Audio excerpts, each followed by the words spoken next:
हे guys, hello, मी स्नेहा. आजची recipe आहे गाजराचा हलवा. गाजराचा सीझन चालू आहे, हलवा गाजराचा तर झालाच पाहिजे.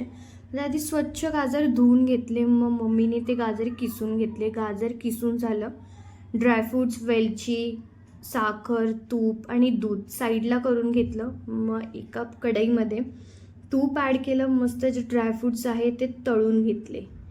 मग ड्रायफ्रूट्स तळून झाल्यानंतर त्याच्यामध्ये गाजर किसून घेतलेला आहे तो ॲड केला. त्याला छान फक्त तुपात शिजवून घेतलं.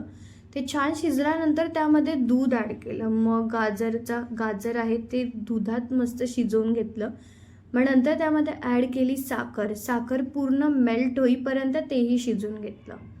त्यानंतर मग टाकला त्याच्यामध्ये खवा आणि जो गाजर किसलेला होता तो छान असा व्यवस्थित परतवून घेतला. म्हणजे परतलेले ड्रायफ्रूट्स होते तेही त्याच्यामध्ये ॲड केले आणि शेवटला पिठी साखर आणि वेलचीची पूड ॲड केली आणि मस्त असा गाजराचा हलवा परतवून घेतला आणि छान तयार झालेला आहे लजीज आणि मस्त गाजराचा हलवा. या